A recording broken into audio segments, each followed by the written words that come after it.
Hello and welcome, everyone. Thank you so much for joining today to hear a very special teaching from Marshall Vian Summers. My name is Tyne Andrews, and I'm a student of the New Message, the Allies Briefings, and Steps to Knowledge. And it is my great pleasure to introduce Marshall, who will speak about building a healthy relationship with the mind. And if you're just joining us for the first time or are relatively new to the New Message, I'd like to share a little bit about Marshall. Marshall was spiritually ignited at a relatively young age and has maintained a very deep and ongoing connection with an unseen group of spiritual teachers for over 40 years. And this has resulted in the result of this connection is that there are now 20 books in publication that you can hold in your hand, or you can listen to and read on the New Message website. And all of this is to prepare humanity for the environmental, social, political, and economic changes converging in the world, and for our world's emergence and contact with a universe full of intelligent life that is vastly different from ourselves. These books that Marshall has received and the teachings also speak on a wide range of topics and speak on almost every aspect of life in a very deeply personal way, speaking to the challenges of living life in a modern and changing world. The teachings are applicable for life now, for looking at and perhaps resolving the past, and also to discern what is needed now and into the future. And today we have the opportunity to hear Marshall speak on a topic important to our lives, regardless of where we live, regardless of our circumstances. We can listen to this teaching, take it in, and apply it in our lives. And as a student, I've been struck by the importance and role of the mind as a medium and as a vehicle of communication, both with knowledge, our deeper spiritual intelligence, and with our communication in the world from one to another, and also as a means of perceiving what is happening in our lives in relation to the events that are taking place in the world and in our relationship with others. It can be an ally instead of something that we're ruled by. So I really look forward to hearing what Marshall and Reed will share today about the mind and how to work with our minds. But first, I'll just do a quick overview of the format for today. First, we'll hear from Marshall, and Reed will also contribute. Then we'll go to the live broadcast chat on Discord, and we'll share our thoughts and experiences around two questions that will be posed, and we'll get those later. Then we will return here to the same YouTube channel for a brief discussion by Marshall. So with that, let us now hear from Marshall take a deep dive into this teaching on building a healthy relationship with the mind. Thank you. Great. Well, we have a very important topic today. We all have a mind, and so what that mind does and whether it serves us or not is critically important to our experience of being in life and what we're able to do here. So having a healthy relationship with your mind is really important. And the mind can be a hazard, it can be a torment, it can be something that holds us back or conditions us in ways we don't want to be conditioned. But nonetheless, it serves its potential to be a great communication platform, a great service to who we really are. And we're going to talk about who we really are today, and the mind and the body in their relationship with each other. So to have a healthy relationship with your mind means that it has to be able to go with you through life, adapt to the changing circumstances of your life, and also the change that you're going through in life, hopefully broadening your awareness, developing your skills, getting a greater sense of yourself and why you're in the world and how to be in the world. And so these are all thresholds of learning that we all go through, sometimes successfully, sometimes not. But the mind here is a critical part of that learning process. In fact, the mind really has to be completely upgraded as you go through life. as you face new realities, as you go through different stages of life, and as you meet new challenges in life. So working with the mind now becomes a very important thing to do. And we're going to spend time today talking about what it means to work with your mind. Let us think of the mind here optimally as your chief organizing and communicating aspect of yourself. If you didn't have a mind, your spirit may be here, but you couldn't communicate into the world. You couldn't organize your life in the world. You might be a resident spirit, perhaps someone might hear you, perhaps, but you would not be able to participate directly in life. And your body would not know what to do without your mind. And so your mind here becomes the critical juncture between the spirit and your body and the world. And whether your mind can grow and expand, entertain new ideas, release old ideas, rethink itself, have new learning, is really important. Because if it doesn't keep pace with your life, then it's going to work against you. If you think for a moment that by the time you're 5 years old, probably your basic attitudes and responses to your environment have already been fundamentally established. By the time you're 15 years old, your probably outlook on life fundamentally and the way you engage with people, in a healthy way or not, is probably established. And so these are ages where we really don't have much self-awareness and we're not really involved in life fully.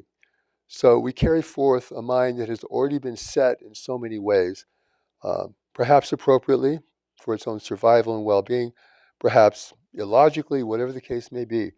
We're living with a mind now that's not keeping pace with our own growth as a human being in the world. And so our work with the mind now becomes critically important. In fact, it is, I think, one of the most important aspects of spiritual development, no matter what your religious faith position or path might be.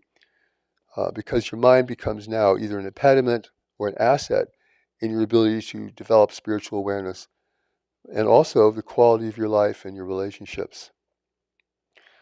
So here, critically, the mind cannot be your master. The mind should not be the master. It makes a very poor master. It's uninformed, it's willful, it's condemning of others, it's easily manipulated by the world around you. It's easily manipulated by minds that are more powerful than your mind. So without oversight and guidance of your mind, it has great hazards in being in the world. A world of increasing influence, a world of increasing difficulty and challenge. So this is what it means to work on yourself, basically. You can work on your body, its health, its nutrition, giving it proper sleep, nutrition, exposures in life, and that's important. But working in your mind is the bigger aspect of working on yourself. Because the mind isn't just going along with you normally and naturally adapting to your own experiences. As I said before, the mind is very preset by the time you reach middle adolescence, for example. So it is now either working in concert with you or it is not. So spiritual development has a great deal to do with working with your mind. If you're ever to become the captain of your life, the captain of your ship, if we use that analogy, then your mind is like the crew. Your body is like the ship. A captain can't do anything without a crew, and neither the captain or the crew can do anything without the ship. But someone has to guide the crew, and if no one to guide the crew, it becomes chaotic and is prone to serious error and breakdown. So this idea of mind, body, and spirit, which is perhaps very familiar to many of you, has to be in the right order. As it is, and as it tends to be with most people, it's way out of order. So we have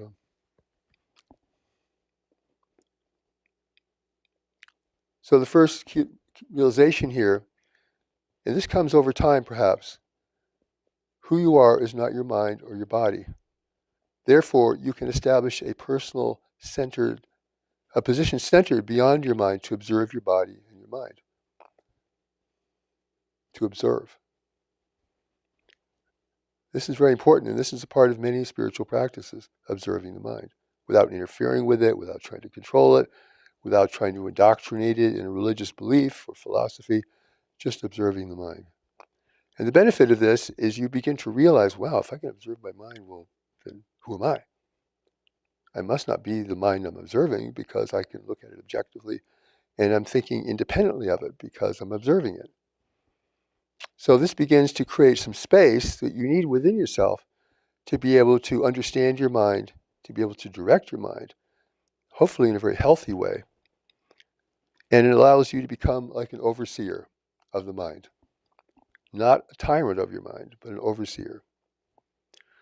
So the incorrect alignment of mind, body, and spirit means that in this state, which is where I think we all go through this process to some degree, and some people live out this through their whole lives, is that their mind and body represents who and what they think they are.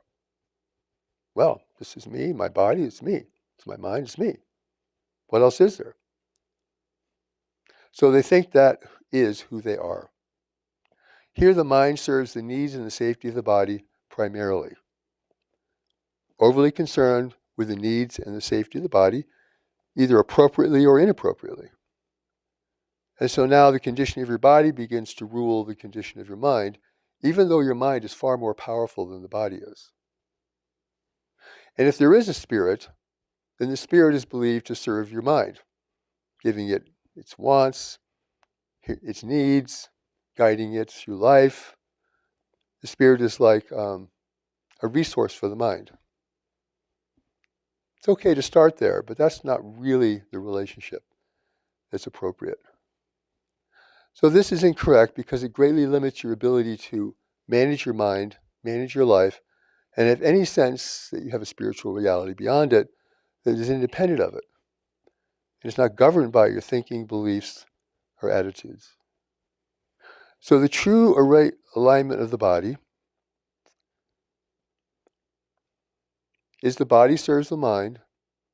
The body is the vehicle for the mind to participate and communicate in physical life. The mind takes care of the body, but serves the spirit. The spirit is there to direct the mind, giving it real purpose, meaning, and direction in life. This is often done discreetly. This is the process through which your higher purpose emerges and can finally be realized. It's important to think about this for a minute. The body serves the mind serves the spirit. You get the image, spirit is vast and limitless, or God is vast and limitless, and then the spirit is a much bigger container, and the mind is a much smaller container, and the body is a much smaller container. So if you have this thing in reverse, then you're identifying with the smallest, most limited part of yourself, which is your body. How I look, how people see me. If that's dominating your life, then you're identifying with the smallest part of yourself and the weakest part of yourself. Because the body without the mind is totally helpless in life and subject and vulnerable to all the hazards of being here. So without the spirit, the mind attempts to set its own goals and priorities. It attempts to organize its life according to its wants, its wishes, and what it may firmly believe is the truth or what it hopes to be the truth. But it can only do this with great difficulty, and whatever it establishes in life is easily undone by the uncertainties of life itself. Change, the behavior of other people, the condition of the world.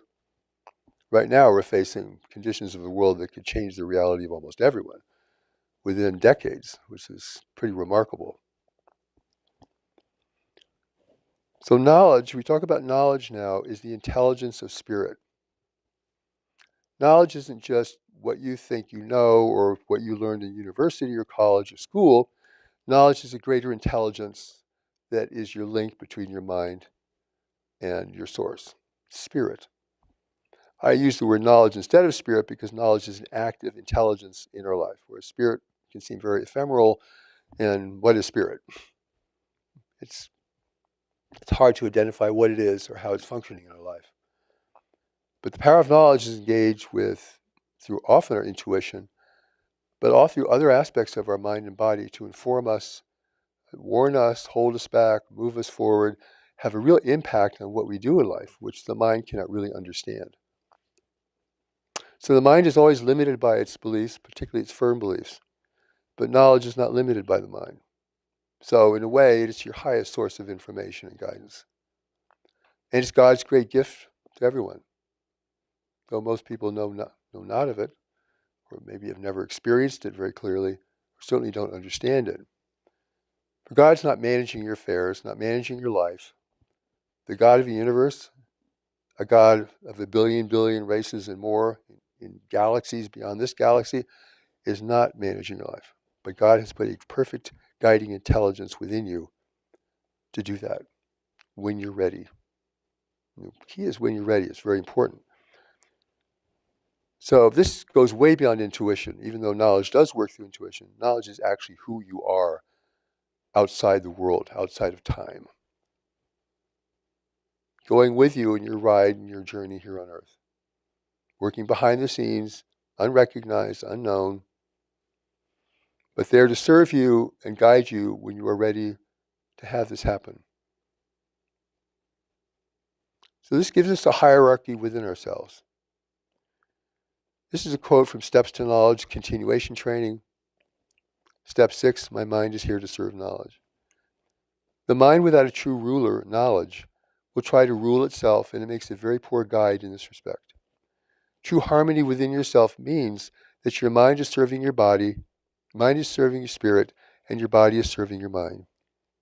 Here the true value of the mind and the body are recognized, and all self-abuse is forgotten, and abusive relationships are left behind. So this realignment in our understanding of mind, body, and spirit is just very important, because it gives to each aspect of ourselves its realm of responsibility and capability. I mean, without a body, your mind can't be in the world. It can't navigate the world. It can't be recognized in the world. It can't communicate in the world, except maybe through other higher channels, but how many people are aware of that? So the body has a lot of function and capability. It needs to be trained and carefully taken care of.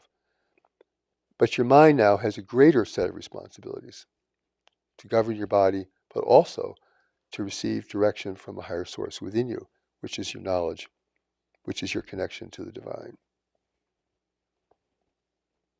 So one of the aspects of our learning here is that we're going to have to re-examine how we got to where we are today. How do we get to where we are today? I asked that of many people, and they're not quite sure. Well, I did this and I did that, but they don't really know the journey they've already taken. But the journey you've already taken has a lot of clues to tell you about who you are and the things you've learned that you might have forgotten, and the reasons why you had to learn certain things to be able to develop and to become mature as a human being, and hopefully to become mature as a person who's able to receive a higher level of consciousness within yourself. So to know where you are, you have to know where you've been in life. Not every detail, but basically what this journey has required, and the major forces and events that have shaped you. Because as we stand today, we are very much shaped by what has happened before, the primary things that have influenced us the most. So here we have a study that's really good to take, and it can be done over time, and it's a pretty big study, so you're not going to do it in a day or an hour. But as you think about it, you'll start to see the missing pieces in your past that actually hold meaning to why you think the way you do, how your mind is now programmed or set, and why you are habitual in the things that you do. And being habitual is not being conscious, because you just keep doing the same thing over and over again, whether it works or not, and that's habitual. And so you find out here, and you can plot this process over time, marking key events in your life. Well, at 3 years old, this happened. At 7 years old, this happened. This happened in my family, or something happened to a family member, or I had an incident at school, or I learned something at school. All these things that seem to have in your memory an impact on shaping the way you think and how you see things. So now I'm going to give you a picture of Steps to Knowledge. This is the Book of Inner Knowing, a remarkably powerful guide to developing your connection to this power of knowledge that is within you, which is God's greatest gift to you. Because if God is not going to manage your life, something has to be in you that can help you manage and direct your life. So part of us never left our source, and that part of us represents our divine nature. And that's what spirituality is, our divine nature. But this is divine nature with intelligence. And it's not here to serve every you need or to guide you in all things, but to set a direction in life and attempt to keep you on course with a larger direction in life, which will take you eventually to real thresholds of awareness and to greater accomplishments ahead, which you cannot see at this moment. This is a long journey, a journey of many steps. There's steps to knowledge. And I've been through it many times myself, and it's mysterious and it's powerful because it's a gift from beyond. I could never create something like this. So it is there for you to explore. And part of the practice in steps to knowledge is stillness.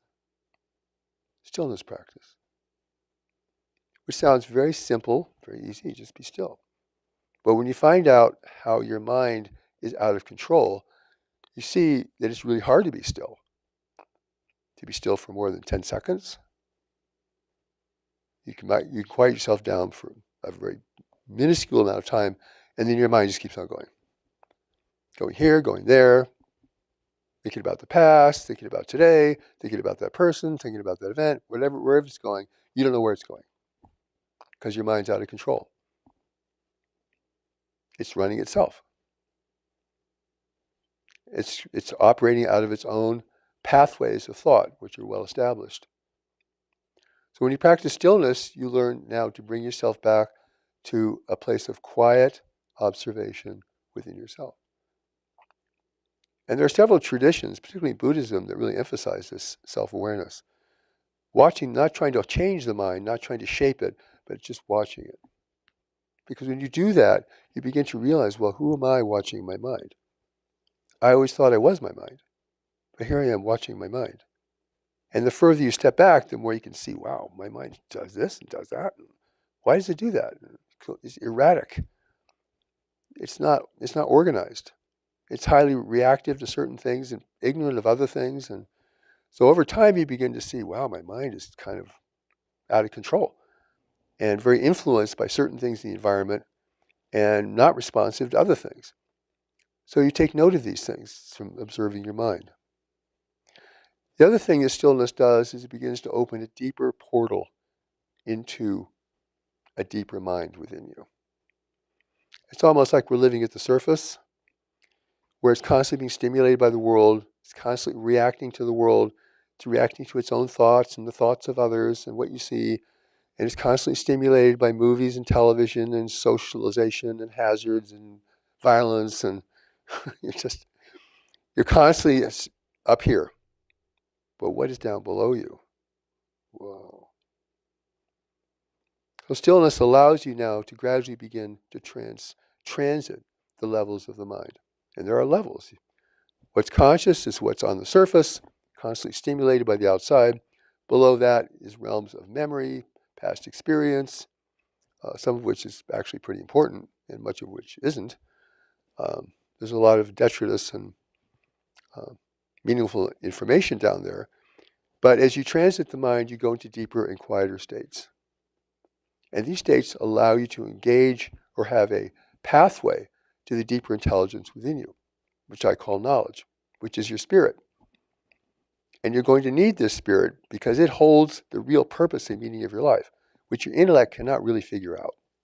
It can make plans, it can set goals, it can try to achieve things, but really knowledge within you holds for you the greater purpose for you being here, not just what you think will make you rich or happy, but the greater purpose of your life. That's a big wow. So stillness is very important. It also enables you to really understand your thoughts, your feelings.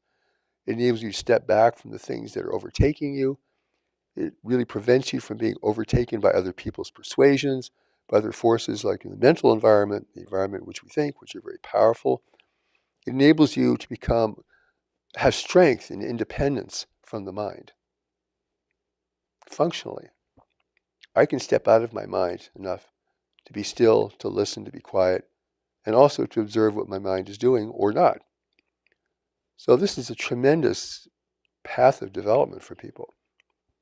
And if you don't do this in life, no matter how well educated or articulate or aristocratic you think you are, you're still living at the surface. And you may be very blind to where you need to go in life and what you need to do, or how to solve life's greater problems. So this creates an objectivity because you have a position of objectivity. Objectivity means you're looking but not deciding. You're not evaluating, you're just looking. How many people do that? Objectivity. Or you see life as you want it to be, or you see life as it should be, or you see life as someone else thinks it should be that you follow or you adhere to. But you're not seeing. Seeing is actually, am I seeing what is actually there, happening as it happens? Or is it all reflective of values and symbols that I respond to? So it's amazing people look but do not see, they listen but do not hear, because all they hear is their own mind interpreting everything they see and hear. So all they see is themselves, basically. It's a very critical idea to understand this. So when you gain this objectivity, because you're developing stillness and observation of yourself, you'll be able to see many things that most people don't see. Your range of vision expands hugely. You're able to consider things that you would never think to consider, which are actually operative in the world and are very important. For instance, the changing world environment, the changing environment of the world, the presence of extraterrestrial forces in the world and what they're doing here, which is probably the biggest event in human history that very few people are aware of because they're subsumed in their personal life and their personal issues and don't see the bigger picture that's shaping the world around them. So the tendencies of the mind then is to become reactive, which means you adhere to certain things firmly and you react against other things that challenge it or that are different. And you do this automatically without thinking. That's why it's called reactive mind. You're not even being intelligent here. You're just reacting to something. You see something you don't like, you react. A different viewpoint, you react. Somebody who thinks differently from you, you react. Something, problem in the world, you react. That's not thinking. That's not being aware. That's not being objective. And without that, you can't really understand what you're looking at. And you can go through life like that, just reacting, reacting, reacting. And that's very common. You see it everywhere. So to get out of that reactive state and to get into an aware, objective state is really important in life. It's spiritually important because it begins to connect you with the deeper intelligence within you. But it's really important in life is to stop being a critical person who demeans or discredits others, who's always at war over ideas or values or social customs, wars between countries. Your mind's always in a state of conflict and competition. There's never an ounce of peace or well-being in any of that. So these things are very consuming on the outside. So to be able to deal with those things, you have to create a more internal, quiet, and objective state.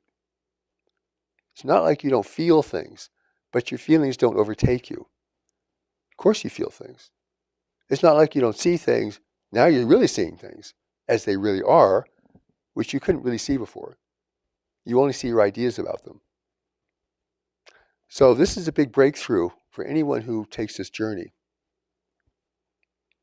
So what this means then, if you were to find a higher purpose in life, which is what knowledge holds for you, which the mind itself, your personal mind, can never really assume or gain, then it's going to mean redirecting your mind, rebuilding your mind, reorienting your mind to, in present time, to where you are today, not to where you were 10 years ago or where you were when you were 5 years old, so that you have the energy and freedom now to move with life.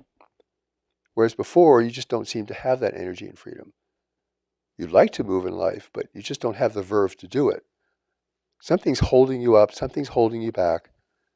It's almost like your mind is stuck somewhere back there and stuck with pain, trauma, dilemmas from childhood, adolescence, and so forth that haven't been resolved.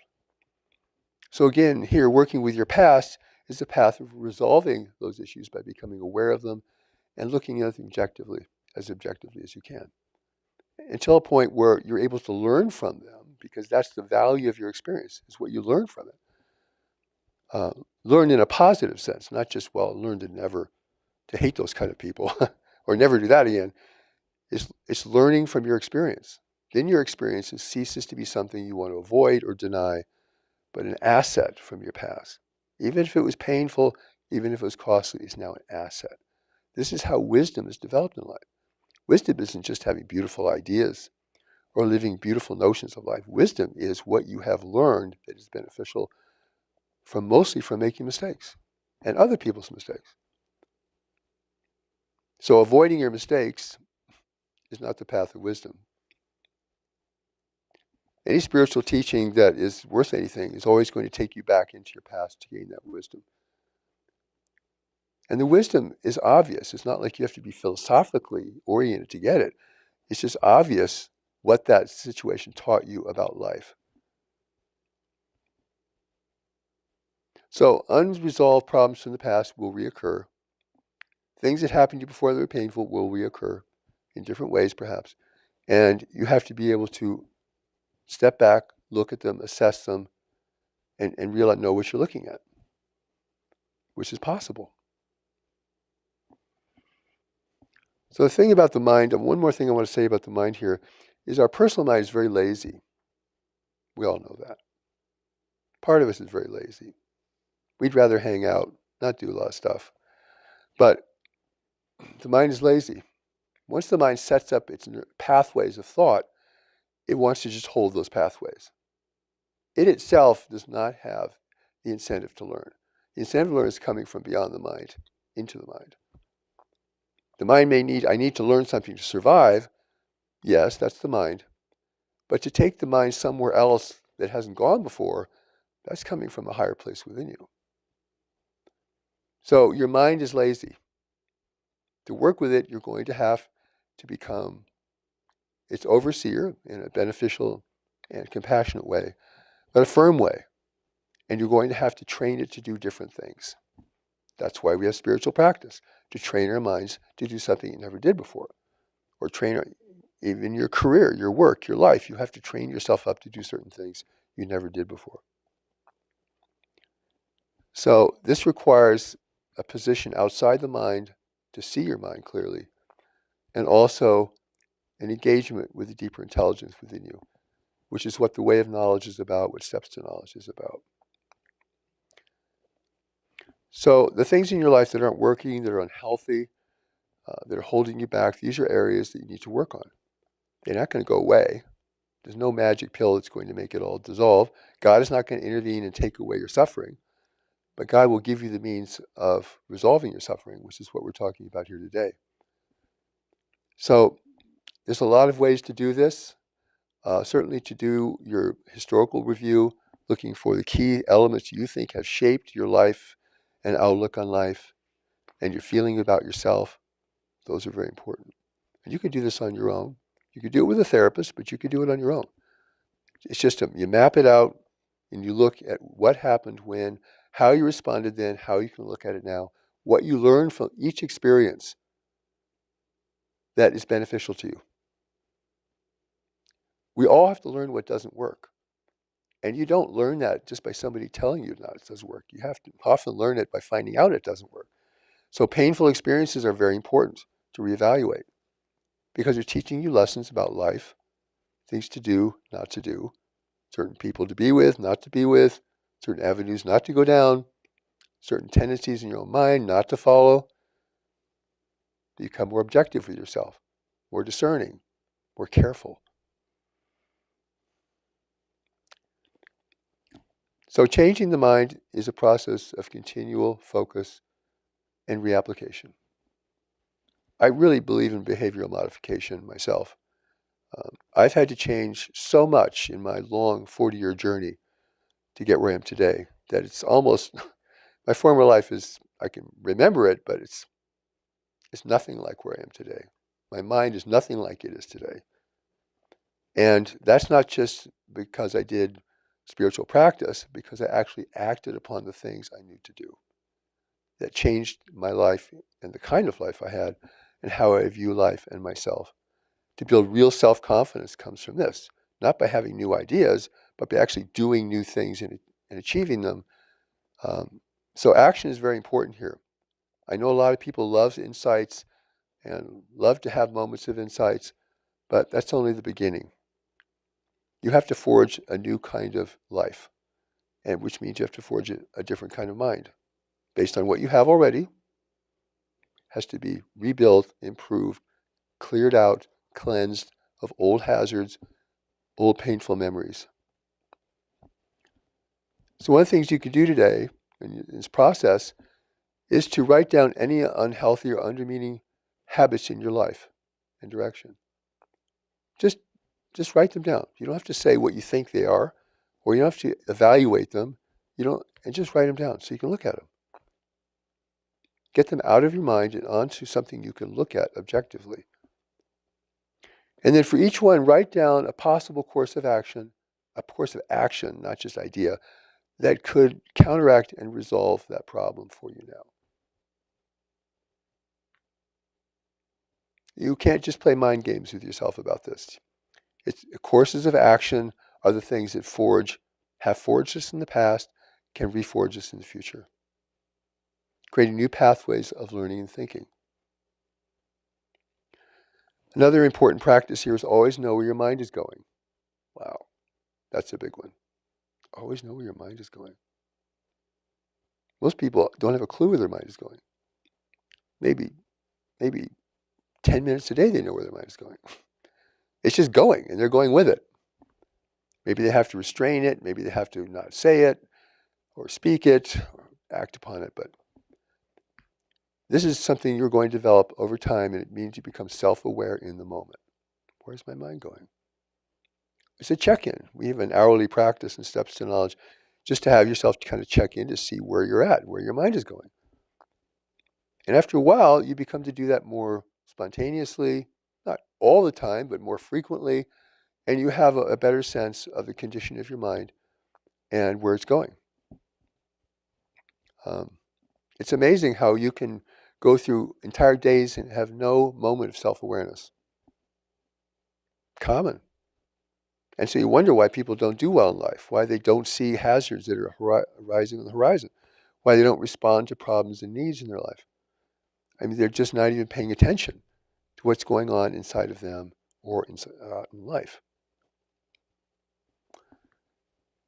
So here's a quote from Relationships and Higher Purpose, which is an important book in the New Message teaching related to Steps to Knowledge. As your mind becomes more simple and direct, and therefore more powerful, knowledge begins to shine through, for its light, it is the light you carry within you. More simple, more direct.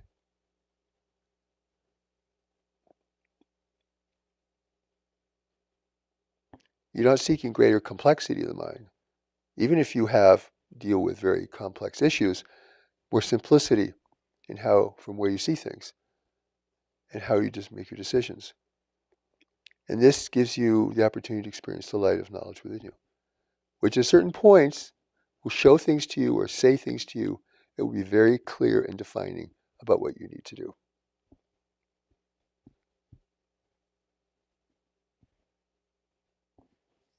The other thing is knowing your basic nature. Very simply, these are just a couple of parameters. There are more than I have listed here. One is, are you more social or less social by nature? This is by your nature now. And one is certainly not better than the other. It's just, are you more social or less social? You're going to fall somewhere on either of those. Are you independent in your thinking or more group-oriented in your thinking? You think independently, or you tend to think with others or with a group? Nothing good or bad about it. It's just how you are. But it's important you know how you are. Are you thought-oriented, feeling-oriented, or action-oriented? What's the best way that you experience things? Either through thought, through feeling, or through action. Now, we all have thought, feeling, and action, but one of them is probably going to be more dominant than the others, and that's kind of you need to know that's how you generally like to learn, or you learn the best. So it's good to know about yourself. And lastly here, regarding change, do you tend to pause or you tend to plunge? Like the swimming pool, right? The cold water. Am I going to pause? Am I going to plunge? Or dipping in the ocean. It's good to know that about yourself, because if you're hesitant, that's okay. There's nothing wrong here. It's just knowing your basic tendencies. Or do you tend to plunge? Well, plunge often has more hazards than pausing. Sometimes pausing has more hazards than plunging. If your house is on fire, you don't want to pause, right? If your car is going off the road, you don't want to pause. So pausing has great hazard too, as does plunging. So I want to say then, regarding these practices, go deep but not too deep, because you have a lot of things you have to do. This is only, working with the mind is an important element, maybe a key element in what you need to attend to. But you also need to attend to your outer life. You're living in a changing world, which could change your income, the work you do, where you can live, how social problems that are going to arise around you, lots of different things. So you have to assess your environment. Like all intelligent animals in nature are constantly assessing their environment, except people. People just go ahead with their plan and their program, not assessing their environment. So they run into lots of problems they didn't foresee. So this leads to a final passage I'd like to read to you. I wrote this. It's my final note. The world is radically changing, and you were sent here to play a part that knowledge is holding for you, waiting for you to be ready. Your task is to become ready, but you will need great assistance both from others and from higher levels to do this.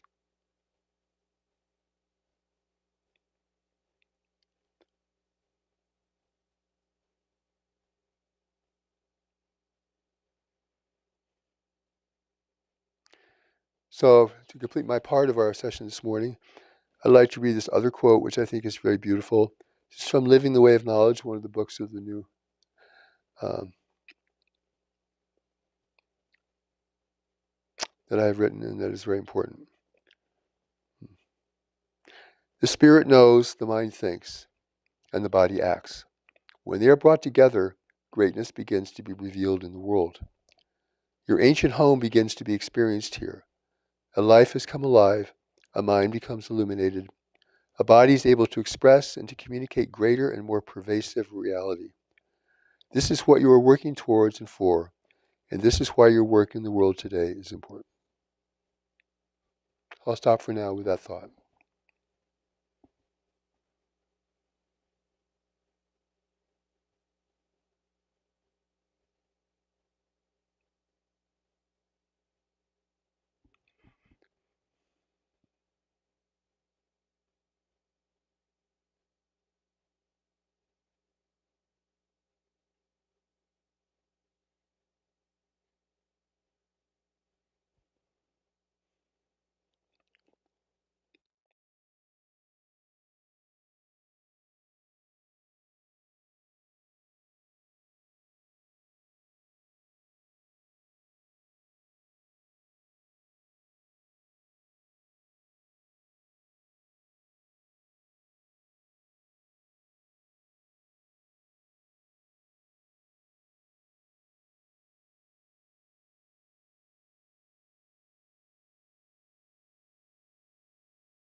Hi, everyone, again. Thank you so much, Marshall, for sharing all of those deep practices. And now we'd like to hear from Reed. Hey everyone, good to be with you. Thank you, Marshall, for all of that. A lot to think about there. And I'd like to add a couple of my thoughts and insights and a little bit of my wisdom from this journey that I've been walking with Marshall. I want to just call out one thing Marshall said right at the end, which was go deep, but not too deep. And this is part of the wisdom training of being engaged in a life of purpose and calling, and not just spiritual inquiry for its own sake. This is not an adventure in consciousness. This is a journey into service in the world according to one's nature and design, and how knowledge is moving us to participate with others in service to our world. So we'll talk more about that over time, but go deep but not too deep. Don't forget that. Like I said, all of what Marshall has presented, all of what I might share is based on not just spirituality for its own sake, but a life engaged in calling, responding to a calling within oneself, preparing to enter into a specific purpose with specific people, doing specific things in service to the world, or to, I'm sorry, not just the whole world, but even just individuals in the world. And this implies direction, movement, relationship, participation, and yes, exhaustion and challenges. And so the insights we have to offer is related to this kind of journey. Outside of that kind of journey, if it's just you, the self, asking questions about your existence and striving internally and within your own small sphere for that purpose, calling, and service, it's going to be something closer to confusion, ambivalence, stagnation, self-preoccupation. Yes, but with self-improvement and self-discovery. And in that kind of a scenario, the wisdom we might offer is not going to make a lot of sense and actually might be somewhat counterproductive. At least what I'm going to share with you now, which is actually a return to self, which is very important for those engaged in that life of purpose and calling. And so my basic message that I'd like to share with you is the key important approach of staying in relationship with your whole self. And here I would like to introduce a very important contradiction. Who you are is not your mind, but your mind is also who you are. Take a moment to feel that out for yourself. Who you are is not your mind, but your mind is also who you are. And this strikes at the vital importance of staying in touch with your whole self as you even respond to the realities of knowledge within, the greater community beyond, the needs of the world, even as you find potentially what might be your purpose and engage with it and see where it takes you. There is a risk, actually a very specific risk in the way of knowledge, to separating internally from the personal side, which, yes, as it's been described, is inconsistent, is childish, is fearful, right? But there is a really, really important thing here, which is to not internally separate from that self and divorce yourself from it, to silence its voice in your life, and to essentially suppress or stuff down all of its communications needs, some of which are very authentic, because that'll all come back to bite you later on in life. And so I want to share that really important insight with you. And here, I'd like to share a passage from the New Message. You see, your mind and body are like the house, and knowledge is like the garden. So you go out into the garden to grow your food, and you bring it back into the house. You cannot sit in the house saying, "Where's the food? Where's the food?" No food arrives. So you look all over the house and you decide, let's change the house. But the garden is outside, and you must bring the food in. And here I would add, yes, and there's what feeds you, but then there's where you actually live. And so that's the antidote to that quote, is you can't go live in the garden. You can't go live in the garden of knowledge and spiritual insight and the inspirations of higher calling and higher relationships only. You come back to yourself. And this is where I come back to that contradiction. Who you are is not your mind, but your mind is also who you are. And so at a higher sense, of course, our mind is not who we are, but in a lived sense, it very much is who we are. It is who we are being. When you're not with knowledge, you're living in your mind, right? And so let's be honest, how often are we not with knowledge? Probably like 99.8, maybe 9% of the time. So we are in our thoughts, in our mind. And so that's the functional truth. And to stay healthy in that lived experience is really important as you go forward. And I think there's an inherent risk in the new message and in the way of knowledge of accidentally deprecating the mind, of de-appreciating, devaluing it as lesser, fearful, inconsistent attributes go on, right? And then elevating the higher self or the higher mind of knowledge. But the truth is, you're not going to be living in that higher self, that higher mind very often. You're going to be living down here. And so you need to be improving the house and serving its needs and listening to what it's telling you, even as you might strive for something higher. And so neglect the mind at your own peril, listen to it, meet its needs, and maintain it well. This is advice I would give. And don't internally separate for the sake of spirituality. Don't abandon yourself for spiritual ends. Really important. So with that, I'd like to offer some kind of insights that stem from this. In my experience, it's been very important to actively listen to my experience for signs of what is really happening within me, to not silence that internal voice or divorce myself from it. And so as you listen to yourself, you're going to be hearing and feeling a lot of different things. And some of that is difficult. It's not all the good stuff.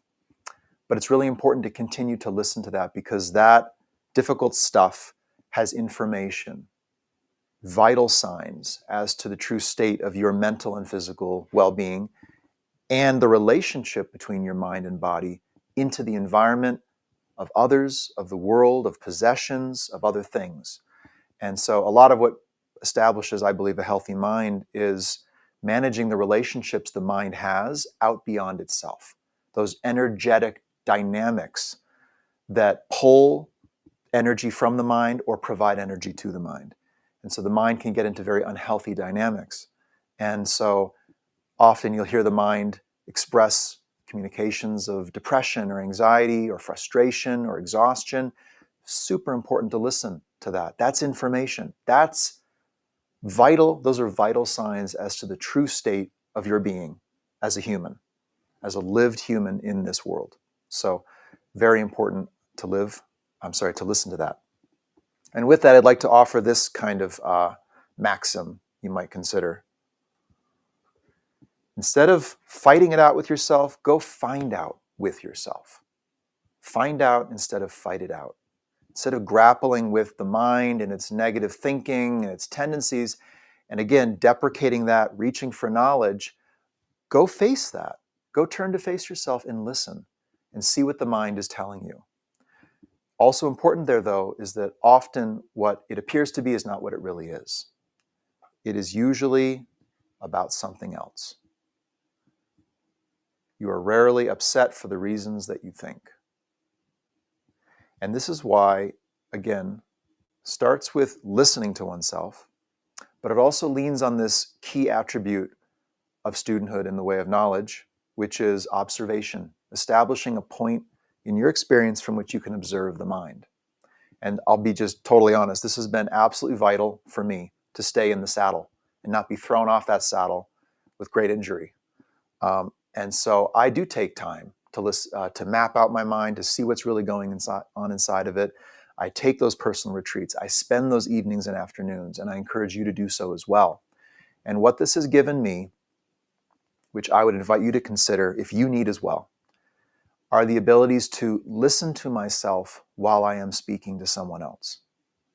So I can literally watch my words as they go out of my mouth, and I can think about them, even as I'm saying them. And this is really important. best is if you can think about them before you even utter them and potentially adjust them before they leave your mouth. That's level 2. That's also good.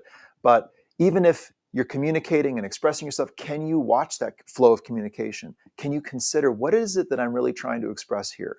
Where am I coming from in saying all of this?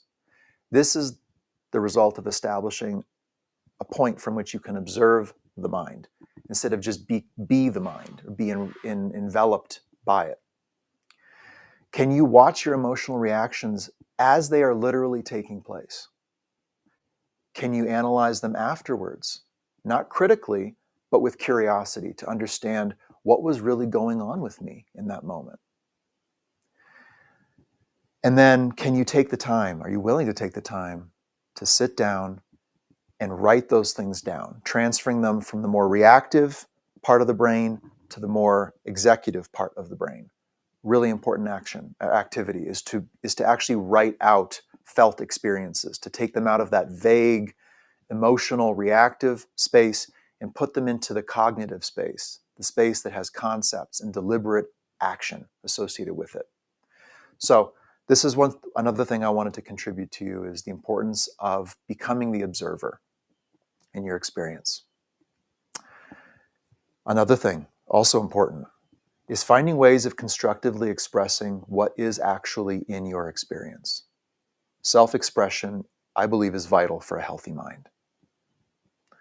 Even if it's a difficult thing, even if it seems small and petty, there's something behind it that's motivating your mind to want that, to think that, to pursue that. So listen, which requires some observation. Second, look for the evidence in that communication. What's really happening beneath the surface? It's often not what it appears to be. And then third, is there a constructive way of expressing that? Because the mind has to be decompressed, especially if you live that, purpose calling service life with all of that participation, relationship, exhaustion, challenges. The mind is going to be accruing a lot of detritus from that activity in the world. It's not an easy thing to be living as a person of those attributes in a world like we have today. And so the mind is going to be generating some of that detritus. You have to be purging that detritus. You have to be finding out what it is. Some of it's very important. There's gems in the rough, as the saying goes, and so you have to go into that graveyard and find those precious items that are still buried, that are actually a part of what you need to bring out to the forefront of your life. And they're back there in those difficult experiences. And so there is this work. To me, this is a big piece of the inner work, but it's not inner work, again, that kind of treats the mind like a problem child, like something to be managed only. I think there is some management, but again, I would counsel you, this is the antidote, to avoiding that dynamic of, manager subordinate, master slave. This is a marriage of minds, as Marshall said. And so how do you have a healthy marriage? Well, one mind really can't be the dominant or the dominating presence over the other.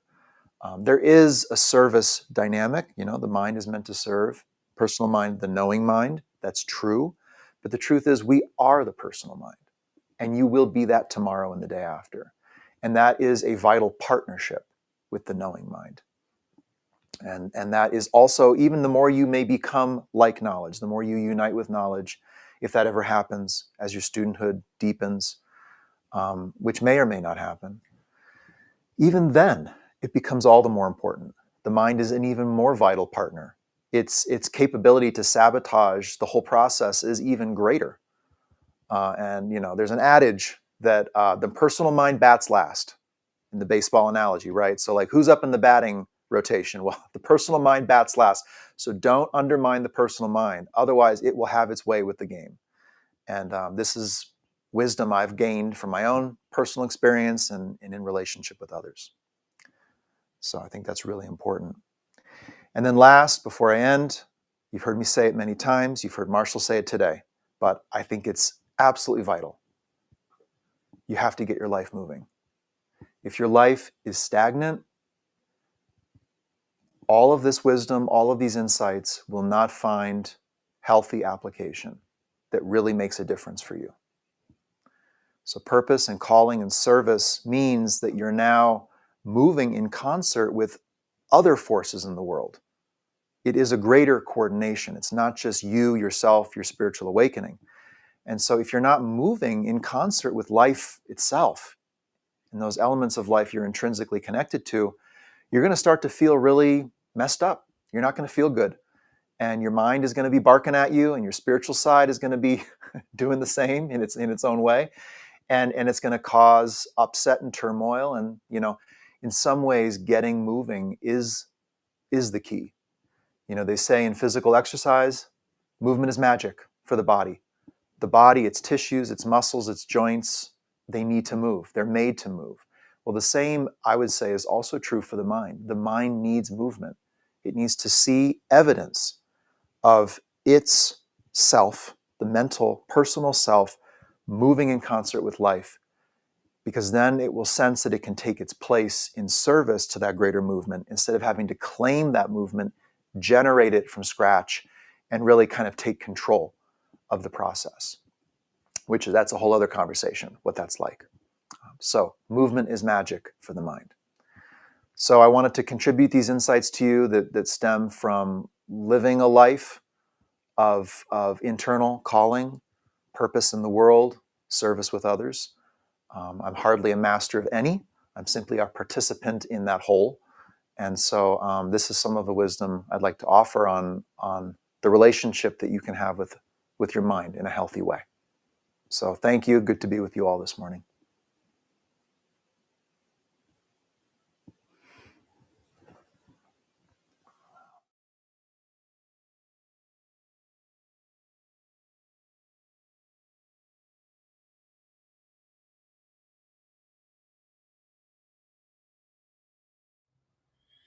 Wow, thank you so much, both to Marshall and to Reed, given all that you've shared for us to be with regarding our minds.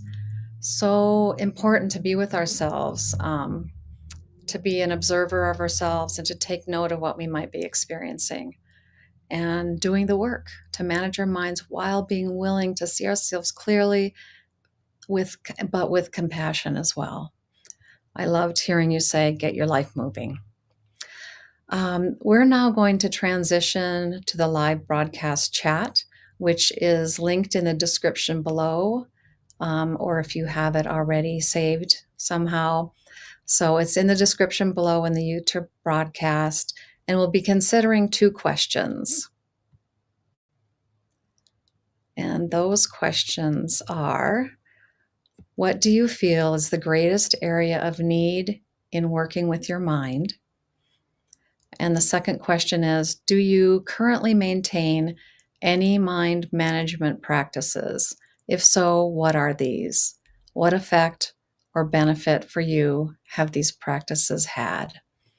So I am going to pop over to the live broadcast chat, and I will see you all there.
Or comment.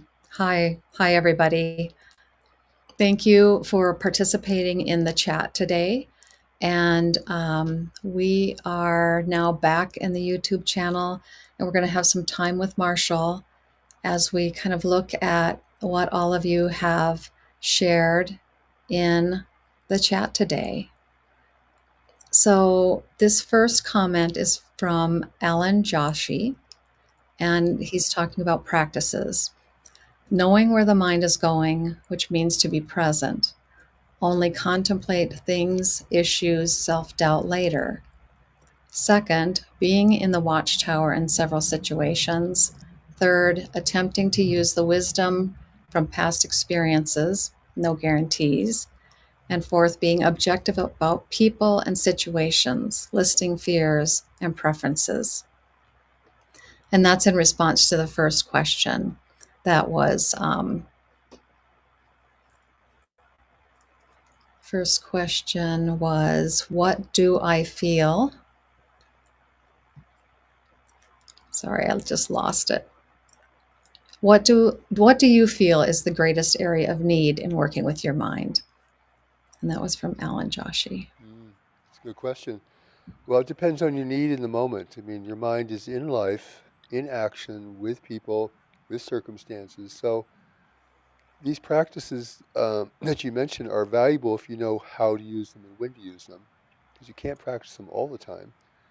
But if you can call them up in the moment, if you can think of them or remember them, then they can be useful in the moment.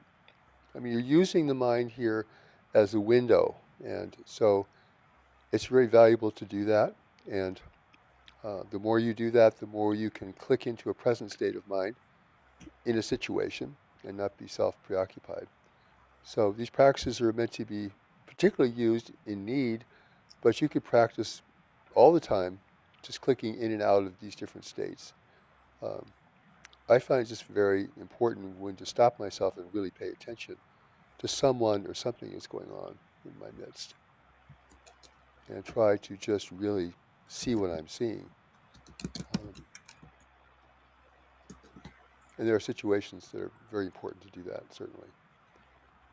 So these practices come into use when you need them, but you can also practice them freely, just so you have the ability to call them forth and you know how to use them in the moment.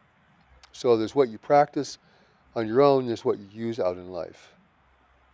And these are all, many of them are very valuable to use out in life. Okay.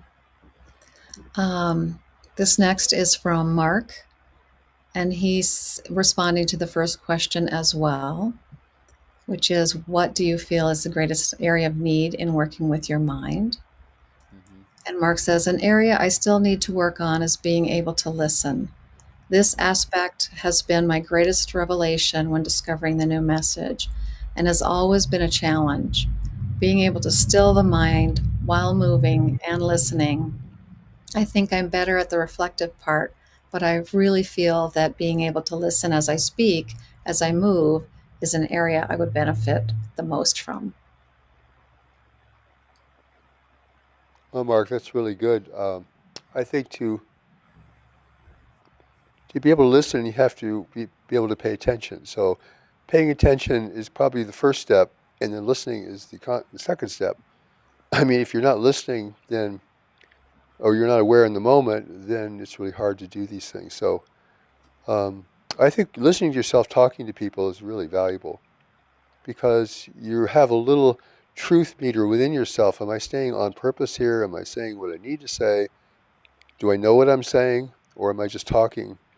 Do I need to pause and think about something before I say something? You can always say in conversation, let me think about that, or I'm not sure, or I don't have anything to say about that right now. So you don't always have to have an answer if somebody asks you a question.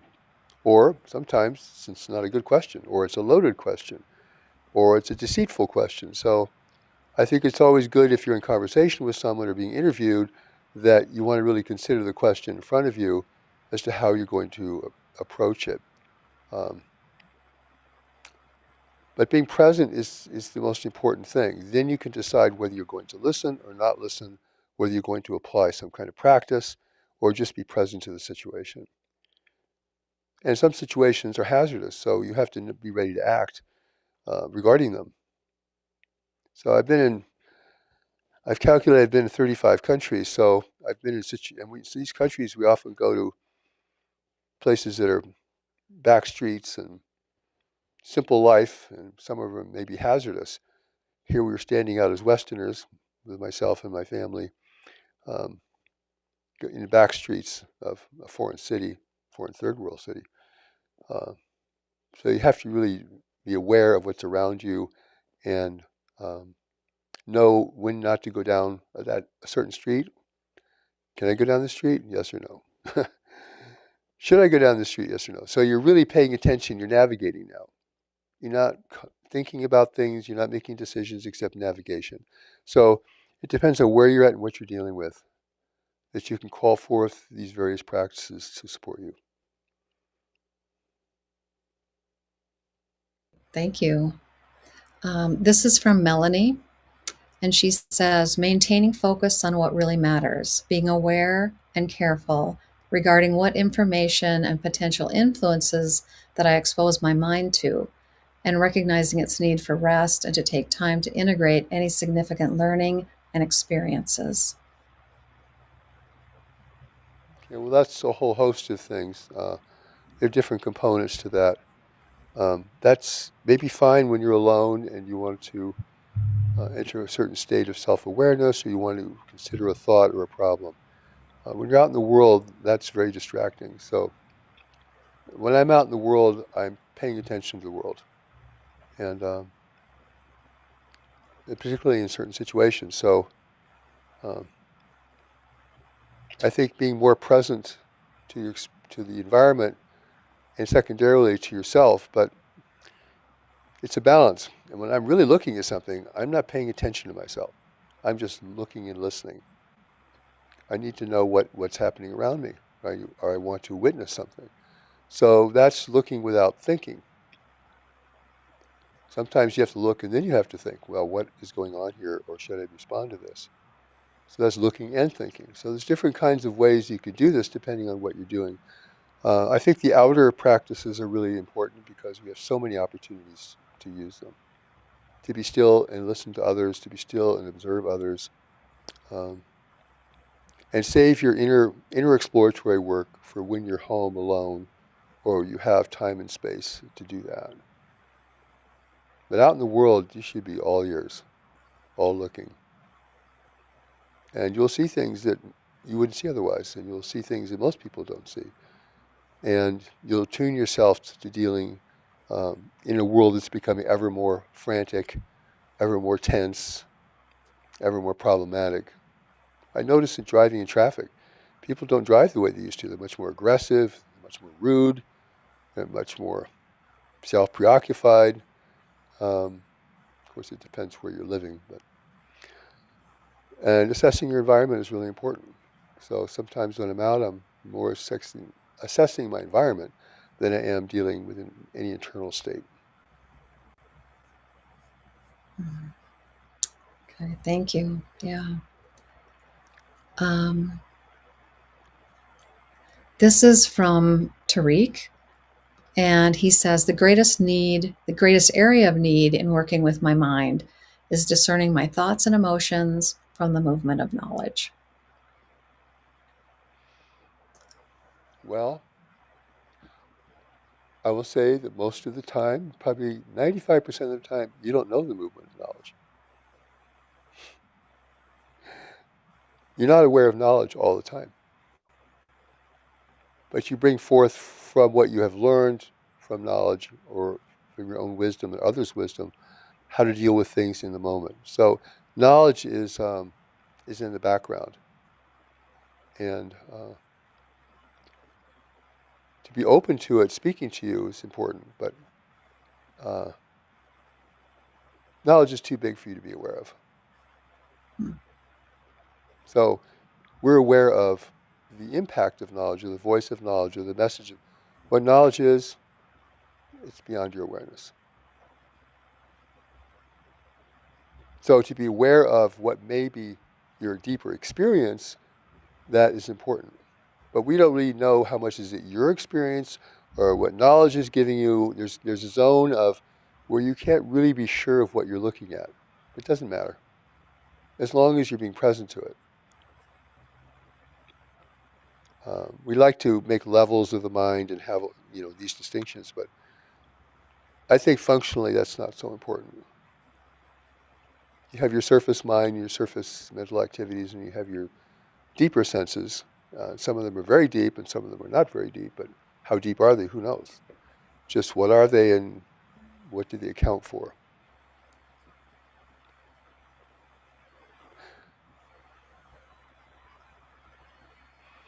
I've gone long periods without experiencing what I was clearly knowledge, but it doesn't mean I was not being fed insight or certain things discreetly from knowledge.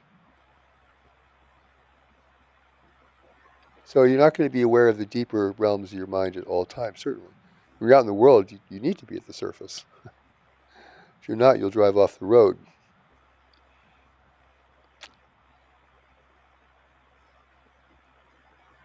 You never get a handle on knowledge. But that you're available to it and can receive it, whether you experience the presence or not, that's important. Remember, knowledge represents your eternal nature, which is beyond the thresholds of physical life. It's within physical life to a certain extent, but beyond the threshold of physical life.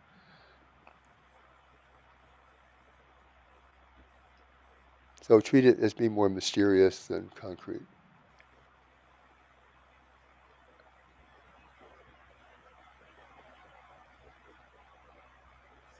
Okay. So the students on the chat were talking about responding to the question about what types of practices do you currently maintain any mind management practices? And there were a few comments about engaging in the hourlies, deep breathing, meditation. Is there anything you could expand on regarding that, Marshall?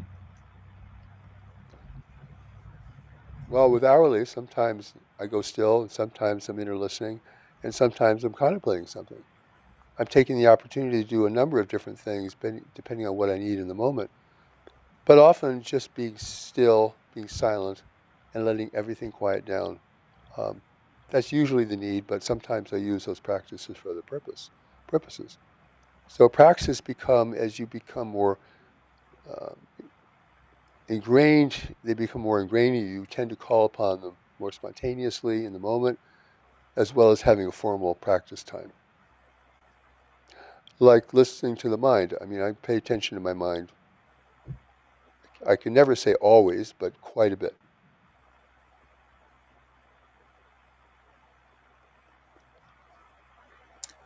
Thank you. And as I listen to it, I sometimes let it be what it is, and sometimes I'll reconnect it if it's going where I don't want it to go.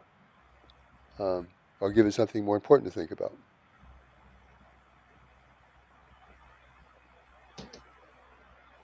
Okay. Another student, Nassim, mentions the practice of spiritual retreat that Reed said is also a very effective mind managing practice. Taking care of not letting all pillars go to hell, as he said, likes to work on being able to be more present to the condition of my pillars of my life. Oh. Well, I think being more present in the condition of your pillars is kind of a daily thing. Going to retreat, I would think, to get deeper, either deeper in meditation or to walk around a certain need or problem in your life, or more than one perhaps. It's more of going off and doing special work with yourself, or it's going to take an opportunity to deepen the well that you go into in your practice. So sometimes spiritual retreat is for practical needs, and sometimes it is for deeper quiet, deeper stillness, things like this. Whenever you're facing something really difficult and you're not dealing very well with it, well, that might take a day retreat or longer to spend all your focus on that. Is there anything I need to know about this situation? How should I perceive this situation? How is it affecting me? Is it my problem or someone else's problem? These are very good questions to ask um, in things of that nature.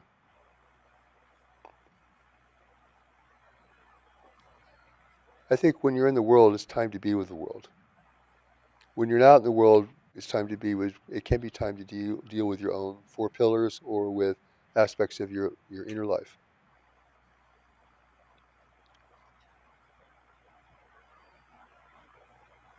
They're all practice. It's all good practice that's useful in different arenas at different times. So it's good to have a palette of practices that are called upon appropriately in certain situations.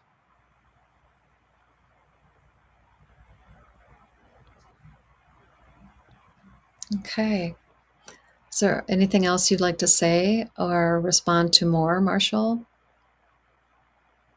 Well, I've said what I can say on those topics. Okay. I think in terms of what I presented this morning, it presents certain challenges how to do some of these exercises, which I didn't go into in great detail. But we have a lot to attend to. We have to attend to our own nature, our own mind management, the pillars of our life, our relationships, our work, our health, and our spiritual development, like the four legs of a table. You can't abandon all of them for one for very long, and you should always be maintaining them as best you can, given your circumstances, so that they can uphold your life. Because what's going to make you crash and burn is the pillar you haven't been working on for a long time. That can be a real sudden problem where you fall out of the sky one day. So um, there's a lot to pay attention to that is more practical in nature than it is esoteric or deep and spiritual. I think the quietness and the stillness is so important to attuning your mind to be able to receive inner guidance when you need it, which may not be when you're asking for it. In fact, I would have to say from my experience that asking for guidance is more like putting in a request with the understanding that it will be responded to when I need the response and I'm ready to hear it. So a lot of what I may request, I don't get a response to, but I understand why that's the case. Because I may be asking for more than I'm ready to deal with. Or I may not be asking with enough incentive for the truth to really ask for it honestly. It's like I'm testing the waters, or I just like to hear what knowledge has to say. So we don't, in the moment, know exactly how authentic and genuine our requests are. So I always make a note that this may not be responded to for some time, even years.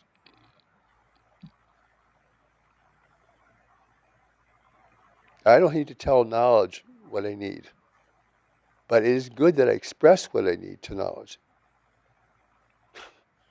Knowledge is waiting for me to hit a juncture or a turning point where something can be given to me that will alter or change the course of my life, or bring a greater resolution to the thing that I'm dealing with, which I may not fully understand. So, but it's good for me to ask the question because I know I'm asking the question, which is me expressing a need, a desire. I'm trying to initiate contact, but it may not happen when I want it to.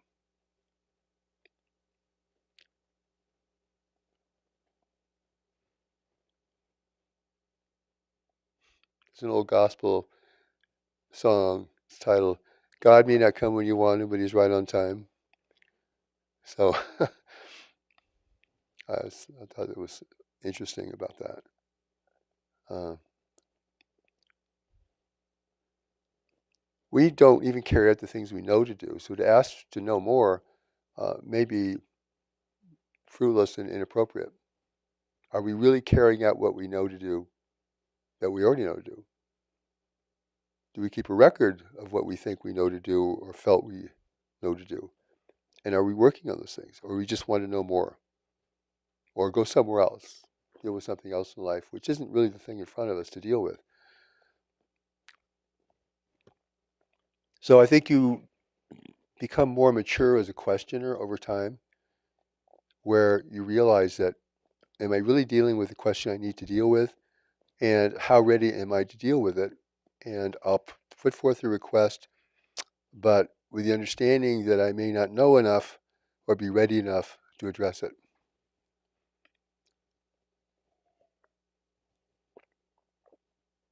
Like asking for your higher purpose in life, which is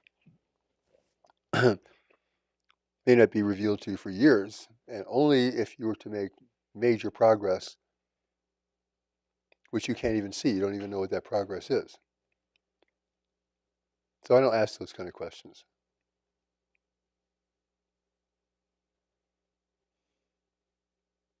We're still trying to heal the mind. We're still trying to work out, regain the lost energy from our past, which is one of the things I talked about today. I mean, so much energy got held up from our past events that we don't even have we can't even fill our fuel tank with energy. So that's going back through the past is really important for insight, wisdom, and to free up energy. Otherwise, we're trying to forge ahead, dragging behind us a lot of unfulfilled, unresolved issues. It's like pulling a sack of weights behind you as you're trying to move forward in life. So there's a lot of inner work to do, and there's a lot of outer work to do. And you do the best you can to try to work in both of those arenas as you go through your daily requirements.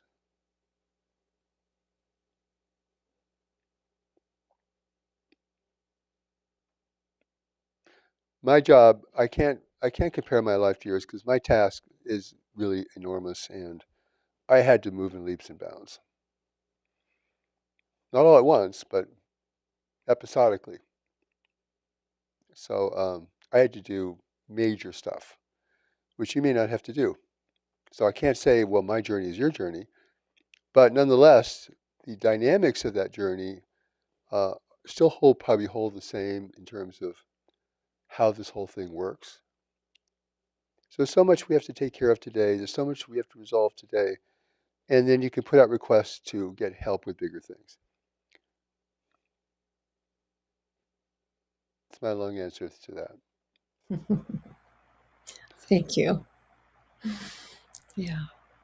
I think working with your mind is an ongoing thing. Listening to your mind, being aware of where your mind is going, that's an ongoing thing. But when you're driving a car in traffic, you may not want to focus on that practice. Um, Mm. and so that's a time for when you have the time and space to engage with that. Just when you're working at home, preparing a meal, listening to your experience. So many opportunities to practice that when you're not out in traffic. So, um, yeah, I think it's a great practice myself. Yeah.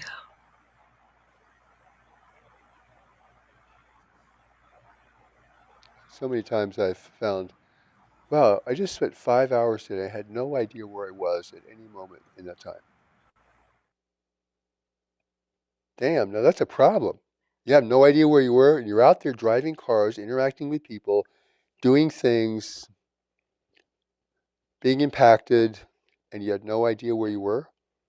It's like, that's scary. I mean, it's a wonder we just haven't gotten wiped out already. So this is a kind of practice that you really need to employ. It doesn't take a lot of effort, doesn't take special circumstances necessarily. Just um, don't do it while you're driving a car in traffic. You need to pay attention.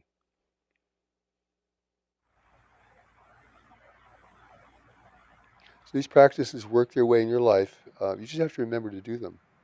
So you can put 5 different practices I want to practice as I go forward. Put it on your refrigerator in big letters, and just keep reminding yourself to practice them. You need a lot of reinforcement. You'll forget.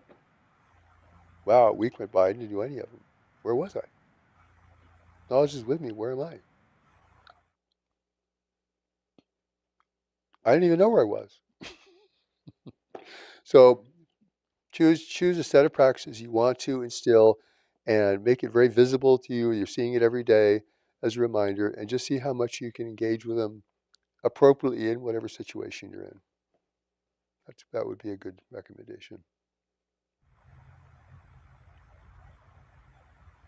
Okay. I'm being very challenged in my life right now by bigger things I won't even talk about. So if I'm not developing my acuity, I have to develop my acuity. I mean, so uh, and the other thing to do, I want to say this: it's really important to rest the mind. That you have an activity that is engages the mind, but in a way that's unrelated to anything else, like working in your garden or doing a simple thing you enjoy to do that's good for you. It's mindful.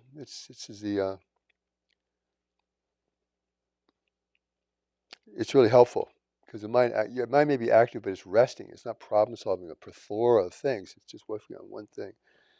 Very good to have some kind of hobby or thing that is unrelated to anything else you do that you do because it gives you simple pleasure to do it. I play music. It's simple pleasure for me. It's work the way I play. I play difficult things, but boy, I'm not thinking about anything else. So that's restful to the mind. Gazing is beautiful for the mind. Gazing out the window, no thoughts, gazing. Very healthy for the mind. Resting your body is healthy for the mind. If you're moving all the time, that's not healthy for your body. If you're not thinking all the time, that's not healthy for your mind. So these are kind of health practices that you begin to weave into your experience, and you need a lot of reminders to do it because no one in your environment is probably reminding you to do it. So you have to remind yourself to do these things. And as you do that, they begin to become more habit forming. And you want good habits. And you replace old habits with good habits. That's the best thing that I've seen to work in replacing old habits. I don't live it all the way I used to live. So that's lots of change of habits uh, and lots of requirements in life have changed me too. So you can only do so much for yourself. You need pressures from the outside to do greater things. I'd never be in my position uh, on my own. So welcome those challenges when they come. They will they will help you grow and develop beyond what you could do for yourself.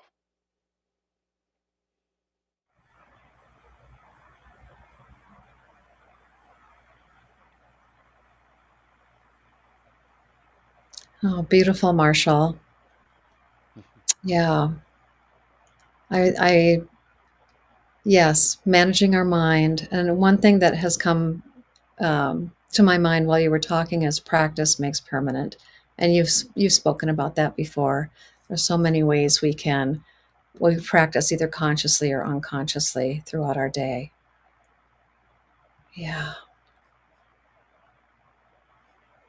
So, um, wonderful that all of you could be here for this, for Marshall and Reed, and for the chat, and then this lovely end piece where Marshall speaks more deeply on some of your comments. So we're going to wrap up today, but I want to let you know that if you're new or would like to explore the teachings further, we invite you to create an account on the Worldwide Community site, and that's at community.newmessage.org. And there are some upcoming events we'd like to invite you to, and oh yes, the resources for further study.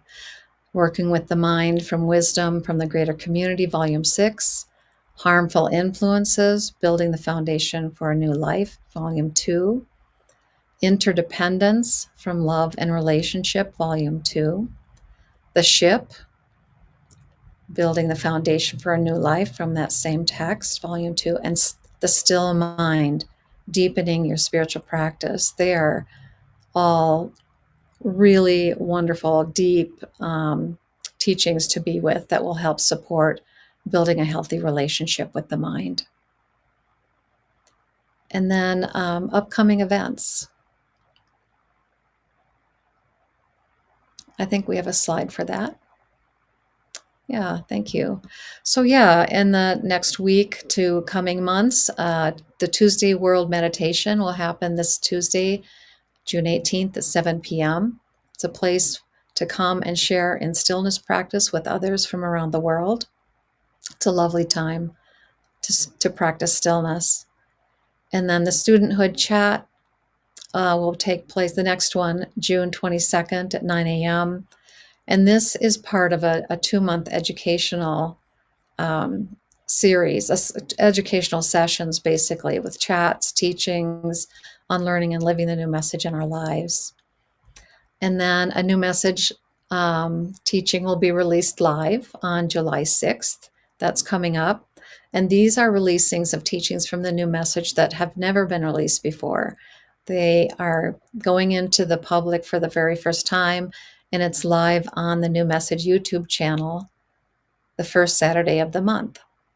And then the next live stream from Marshall will be in August 17th. And like today, we'll hear from Marshall's, and he will speak on another important topic, and we'll have the opportunity to discuss this together as well. So I want to thank you all. Also, I want to thank you all who are financially supporting the new message.